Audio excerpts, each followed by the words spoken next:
LNG case में नैब ने अरबों रुपए की बेकायदगियों के इल्जाम लगाए। महंगा रेट तय करने और टर्मिनल का ठेका महंगे दाम में देकर खजाने को भारी नुकसान पहुंचाने के इल्जाम में साबिक वजीर आजम शाहिद खान अब्बासी और साबिक वजीर खजाना मिफ्ता इस्माइल को गिरफ्तार भी किया हुआ है। उनसे तफ्तीश के लिए रिमांड पर रिमांड लिया जा रहा है, लेकिन मुल्जिमान का दावा है कि उनसे तहकीकात नहीं की जा रही हैं। आज भी एलएनजी केस में नून लीग के रहनुमा और साबिक वजीर खजाना मिफ्ता इस्माइल के जिस्मानी रिमांड में फिर तौसीह कर दी गई है, लेकिन इसके साथ ही एहतसाब अदालत के जज ने रिमांड के लिए नैब प्रोसिक्यूटर की तरफ से दिए गए दलाइल पर बरहमी का इजहार किया, जिस पर नैब प्रोसिक्यूटर ने अदालत को यकीन दहानी कराई है कि इसके बाद मजीद जिस्मानी रिमांड नहीं मांगा जाएगा। आज इस्लामाबाद की एहतसाब अदालत में मिफ्ता इस्माइल को उनका दूसरा जिस्मानी रिमांड मुकम्मल होने पर पेश किया गया।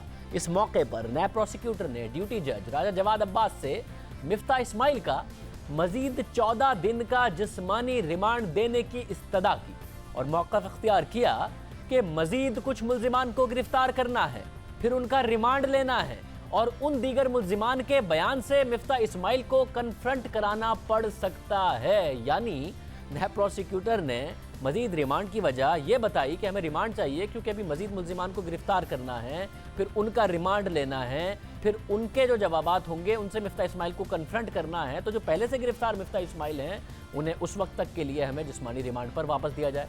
जिस्मानी रिमांड के लिए नैब प्रोसिक्यूटर की इस दलील पर मिफ्ता इस्माइल के वकील हैदर वहीद ने एतराज़ करते हुए मौक़िफ़ इख्तियार किया कि ये कोई जवाज़ नहीं है कि ख्याली बात पर मजीद जिस्मानी रिमांड दे दिया जाए। इस मौके पर एहतसाब अदालत के जज और नैब प्रोसिक्यूटर में मिफ्ता इस्माइल के रिमांड के मामले पर मुकालमा हुआ।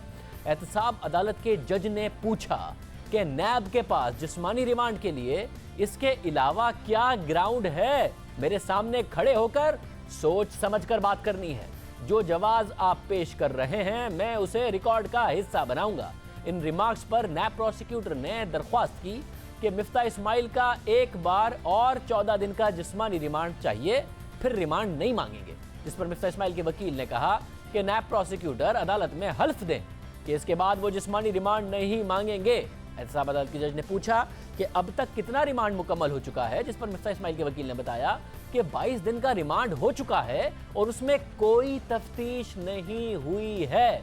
इस मौके पर एहतसाब अदालत के जज ने मिफ्ता इस्माइल का मजीद 14 रोज का जिस्मानी रिमांड मंजूर करते हुए समाअत 12 सितंबर तक मुलतवी कर दी। नैब को मिफ्ता इस्माइल का फिर रिमांड मिल गया, लेकिन नैब प्रोसिक्यूटर का कहना है कि इसके बाद वो रिमांड नहीं मांगेंगे। अब दिलचस्प बात यह है कि मिफ्ता इस्माइल को नैब ने 7 अगस्त को गिरफ्तार किया, जिसके बाद उनका पहले रिमांड 19 अगस्त तक और दूसरा रिमांड 30 अगस्त तक लिया गया और अब उनका तीसरा रिमांड लिया गया। लेकिन मिफ्ता इस्माइल का दावा है कि रिमांड के दौरान उनसे तफ्तीश ही नहीं की जा रही। आज उनके वकील ने भी यही मौक़िफ़ इख्तियार किया, जबकि गुज़िश्ता समाअत पर मिफ्ता इस्माइल ने खुद भी अदालत को बताया था कि नैब ने उन्हें तफ्तीश के लिए रखा है तो 1 घंटा तो तफ्तीश कर लिया करें। ये लोग सिर्फ 5 मिनट तफ्तीश के लिए आते हैं, 23.5 घंटे छोटे से कमरे में बंद रखते हैं और सिर्फ आधा घंटा वॉक की इजाज़त मिलती है।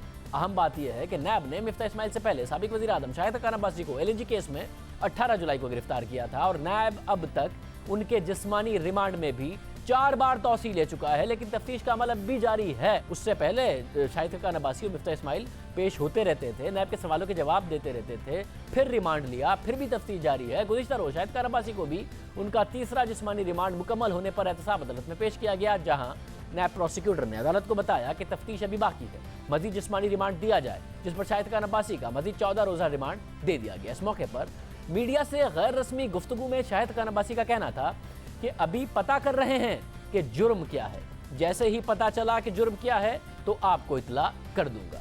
शाहिद खान अब्बासी को नैब की हिरासत में 42 दिन और मिफ्ता इस्माइल को 23 दिन हो चुके हैं, जबकि उनके साथ पीएसओ के साबिक एमडी इमरानुल हक भी नैब की हिरासत में हैं। लेकिन इन सब के खिलाफ अभी तक ना तो रेफरेंस दायर किया गया है, ना ही चार्जशीट किया गया है। अहम बात यह है कि नैब ने उन पर जाती करप्शन का कोई इल्ज़ाम इमरानुल हक साहब पर नहीं लगाया है।